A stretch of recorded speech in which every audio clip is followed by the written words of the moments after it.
Hi there. My name is Melissa Magarer. I'm the head of US marketing for a tech company. In this video, I'll cover the basics of digital and social media best practices for marketers. I'll start with digital marketing, like website and blog use. Then we'll cover social media strategy as a whole, as well as dig into the nuances of some of the biggest platforms used in brand marketing. Let's get started. The following will cover digital marketing best practices. This isn't comprehensive, of course, but it's the high level information every marketer needs to know. First things first, a brand's website is the always open digital front door to an organization. Treat it as such. This is a key mantra you'll hear a lot throughout this lecture. Brands don't need to do everything all at once or have a million areas of their website dedicated to the same topic that's slightly different. When building or auditing a website, brands should identify exactly what they want to say to the world and then only build those pages, but do it well. We'll start with getting people to the website. I know you've already had your module on SEO, so I won't deep dive into this, but it's critical that a potential or returning customer is able to easily find and access a brand's website because the backend structure is set up correctly, meaning a website needs an indexed sitemap, robot text for easy crawling, and SEO optimization throughout. When it comes to the structure and design of the website, brands shouldn't overdo it. We'll start with page structure. There should be a clear hierarchy that draws the user's attention to the key information on the page. Again, calling back to your SEO lesson and the importance of setting proper headings. Don't stray too far outside the norm of what users expect when engaging with a website. Originality is a good thing, but not when it causes a poor user experience because a brand's website doesn't follow generally accepted principles, like where the main navigation is located, clear use of header and footer, or the ability to access subpages through the main navigation. When thinking of color, a brand's website should be colorful, engaging, and representative of their traditional brand look and feel, but it shouldn't be garish or overkill. The Handbook of Computer Human Interaction recommends using a maximum of 5, plus or minus 2, different colors in your design. These colors should be complementary so as to not create competition for attention on a given page. When it comes to typeface, which is font, brands should choose an easy to read classic font like Arial or Helvetica instead of an overly complicated or trendy typeface, meaning do not use Comic Sans under any circumstances. Website accessibility is key, and ADA compliance is soon to be a necessity. Some things every brand website should include are breadcrumbs. This tool is essential for both easy website navigation and Google site mapping. A brand should always make sure that visitors can find exactly where they are on the site and exactly how to get back to where they started. For example, a small hyperlink toward the top of the page that shows a user's path from the website homepage to the blog to the case studies page within the blog. Next is alternate text and image descriptions. Alt text gives visitors a basic understanding of what's in an image, like picture of a boy and his dog, and appears in place of the image if it fails to load. Alt text is indexed by search engines and is important for SEO. Image descriptions expand upon alt text and give a more in-depth description of an image, like picture of a boy and his dog. The boy is wearing a blue shirt and sitting in a sunny garden. His dog is a golden retriever and is sleeping at his feet. This more in-depth description also allows users who employ screen readers to experience the entire web page.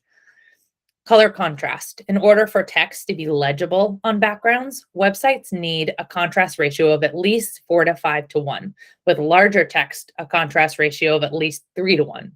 It can be tricky to determine contrast, so brands should look to an online checker like bola.org and siteimprove.com for help. Next is text size. Make sure your visitors can actually see and read your copy. Body copy should be at least a font size of 12 points or 16 pixels as a standard rule, but pay attention to responsiveness. A good rule of thumb is to have body font, which is the smallest on your website, be 12 to 16 points on mobile, 15 to 19 point on tablet, and 16 to 20 point on desktop. Now we'll move to copywriting. Brands need to write for the customer, not themselves. The most important challenge a brand solves for its customers should be written above the fold or scroll. The copy should frequently address how the product makes the potential customer's job or life easier, more efficient, more lucrative, or some other positive quality. Brands should write all copy clearly and honestly. Building trust with website visitors needs to happen immediately and often. Brands should just keep it simple. This isn't the place to show off an extensive vocabulary, so brands should use words like use over utilize. Brands should also avoid technical or complex jargon on their website unless it's something the brand is known for and users will actually be looking for it or expecting to read it. Always break up the copy. Nothing drives a user away faster than giant blocks of text. It's easier for users to read, digest, and remember multiple short paragraphs of 2 to 3 sentences. Moving on to blogs. This is the chance to tell their business story, educate their customer, and position themselves as a thought leader. Brands should write for their customers. This is where they tell their story in their own words. When developing content, especially thought leadership content, brands should use the cluster method to establish credibility and demonstrate expertise. Brands should choose one umbrella topic that fits their industry or specialty and write several blog articles on varying subtopics. For example, a shoe company could choose boots as their umbrella topic. Then they could write multiple blogs highlighting the pros, cons, and uses of different kinds of boots, like rain boots, snow boots, work, steel-toed, knee-high, etc. Then repackage these blog articles into an ultimate guide style post to get the most out of the content. In our above example, the shoe company could repackage all those blogs into the 2023 Ultimate Guide to Boots. Again, SEO is critical. Make sure you have an optimized title and meta description, that your blog follows a predictable header structure like H1, H2, H3, etc., and that you've done the keyword research on the topic and included the appropriate number of words or phrases throughout the content. Also know that leveraging existing content is as important as generating new pieces.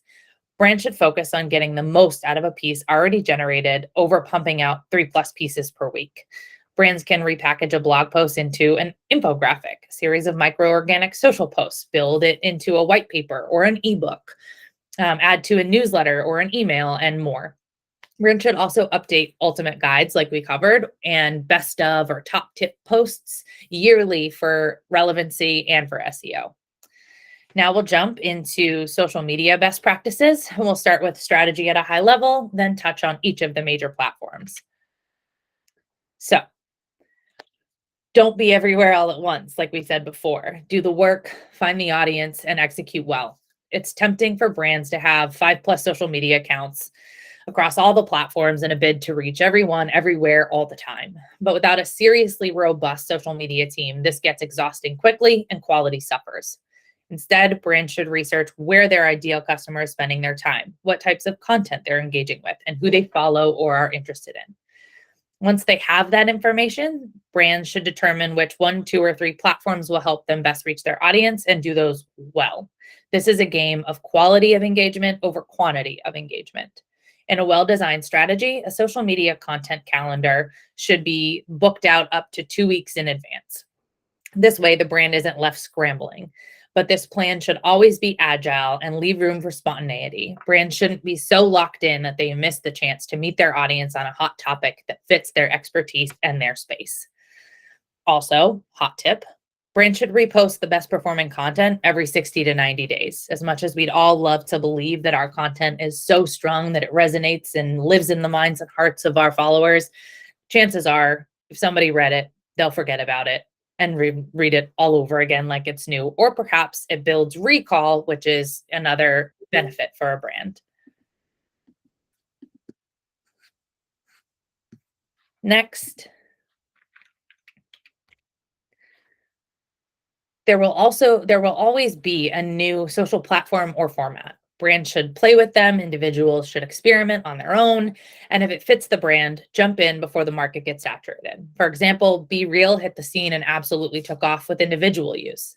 If that kind of burst experience and engagement fits a brand's essence, they should develop content that fits the platform and move forward cautiously. Test, change, Lean into what works. That's one of the biggest pillars of the way brands should function on social media. When leveraging both organic and paid social strategies, brands should define clear overall goals as well as goals for each platform. Is the brand interested in awareness or traffic or conversions? Set the success metrics based on brand goals and move forward from there.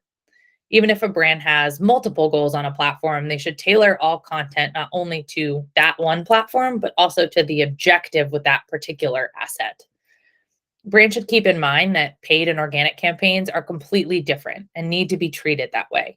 Brands should create a clear and differentiated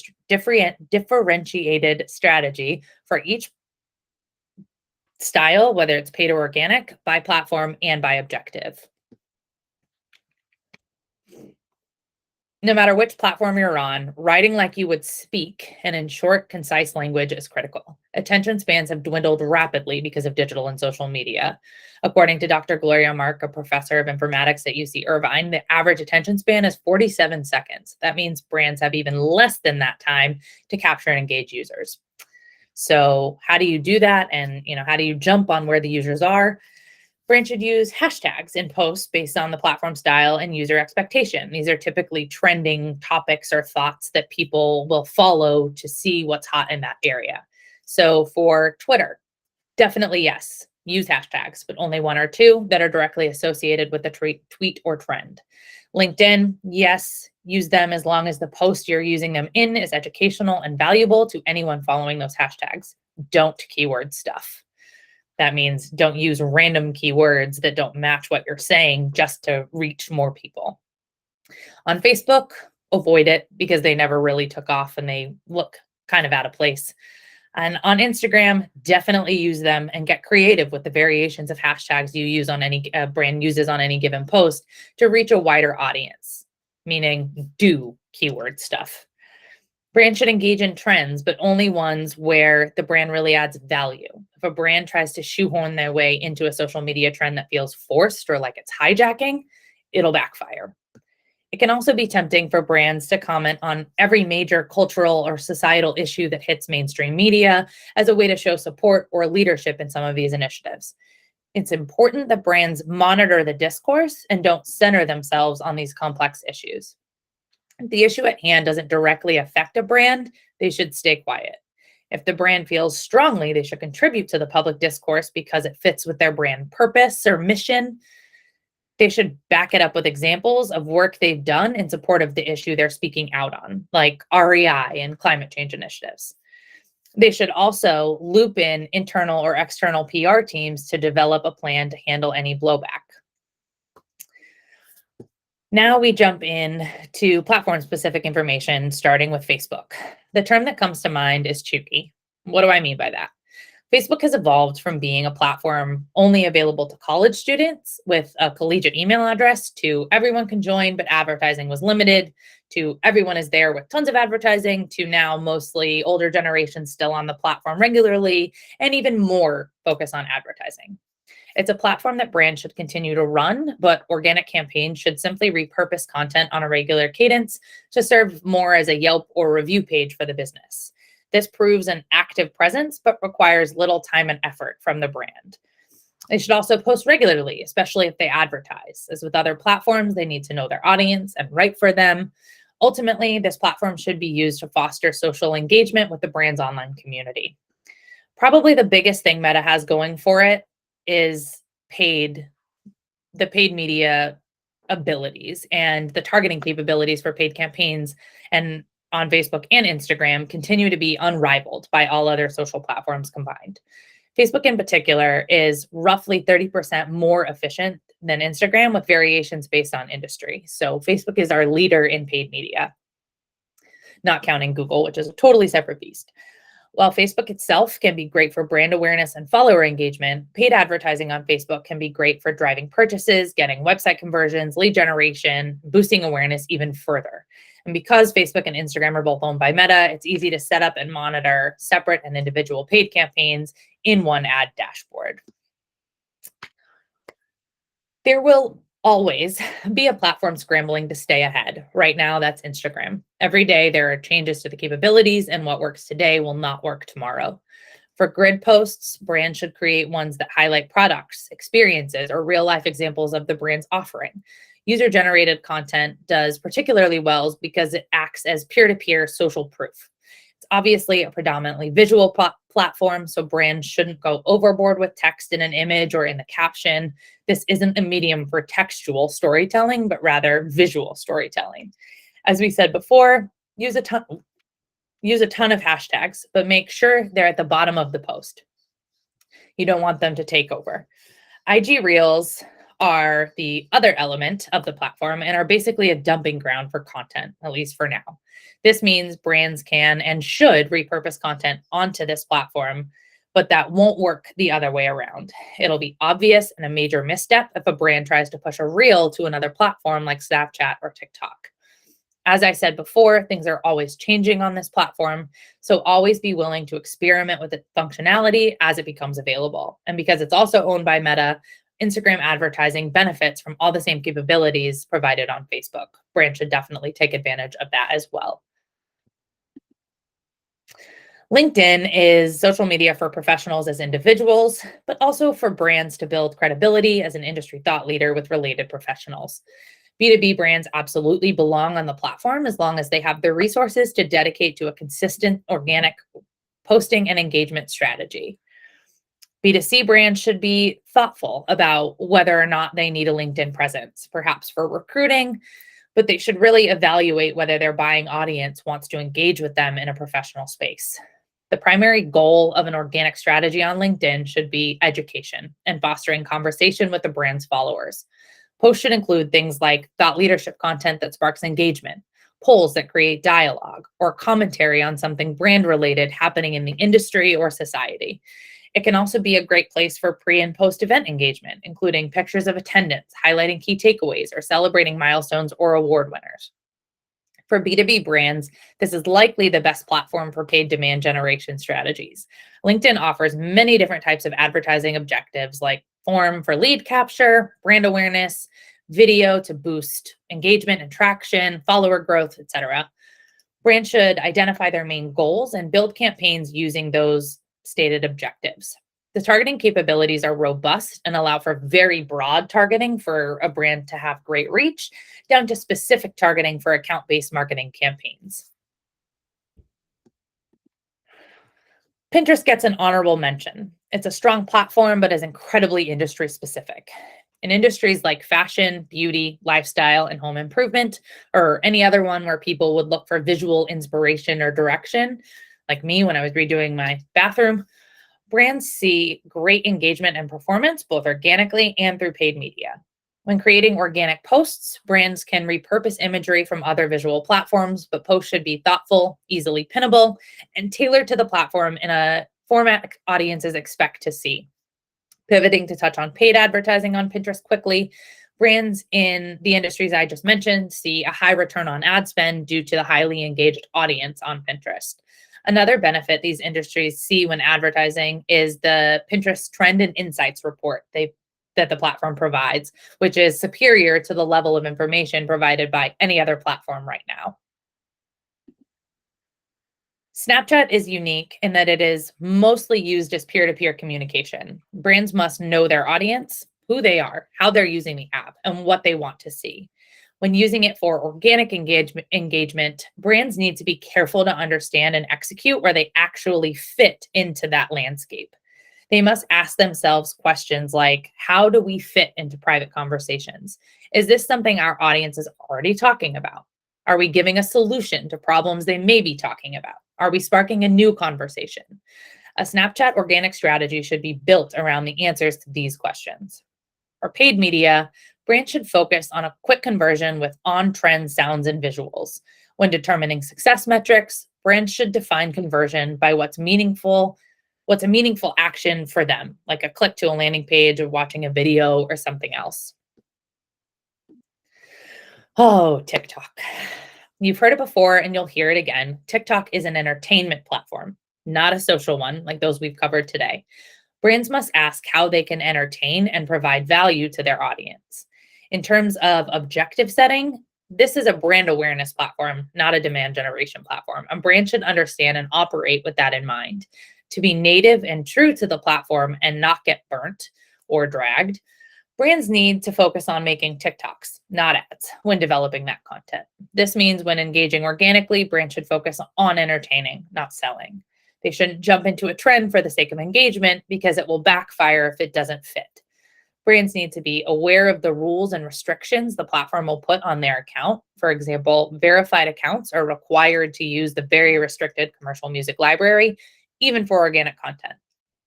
And not all video content can be a TikTok. Make sure the brand is developing content specific to the platform because users will notice. For paid strategies, in keeping with the theme we've covered so far about this platform, brands should target entertainment metrics like engagement, likes, comments, views, over conversions. When users have something to interact with in the content, a brand is adding value to their in-app experience. This should be the ultimate goal. And last but not least, Twitter. Twitter is almost like a diary of quick, short thoughts. It's the least formal of all the social media platforms, and brands should be prepared to tailor their content to match. Brands and organizations that are successful tend to not take themselves too seriously or create a persona that people relate to. For example, Wendy's or many of the National Park Service accounts that we've seen pop up. Brands can be funny, ironic, sarcastic, and experimental on this channel. This platform is also where a brand is most likely to make a misstep that doesn't go unnoticed. Twitter allows brands to connect directly with their audience, but that also means the audience can talk back, and their responses are often amplified by continued engagement with peers and brand accounts. Brands should consider a Twitter presence based on industry and the most current Twitter landscape. For example, gaming and sports continues to have a crucial presence, while fashion and lifestyle have virtually left the platform altogether. For organic use, brands should engage with trending hashtags that fit their reputation. Brands can post thought leadership content in a short tweet, but when linking off platform, should use the hottest highlight from the piece in the tweet to grab attention. Organic tweets are also a good place to repurpose videos or images, but they should match the platform experience, so short videos or meme-style imagery. When engaging a paid Twitter strategy, focus on engagement. Tweets, retweets, quote tweets, over conversion off platform. This is a great place to build brand awareness as long as you avoid pitfalls. One final note about Twitter. There's been a lot of uncertainty around Twitter in recent months. Changes made by new ownership have caused questions and caution for brands when posting or advertising on Twitter.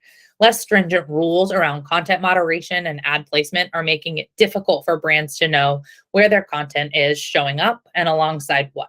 It's also causing advertisers to leave the platform because performance took a drastic dip. Brands should keep an eye on campaign performance when deciding whether to start or continue advertising on Twitter until the dust settles. That's it for me. I hope you enjoy the project you have coming up related to these best practices. If you have any questions, I know Professor Aries is always available to chat. I thank you very much for listening in. I hope you have a great day or evening or weekend whenever you're watching. Enjoy. Thanks so much.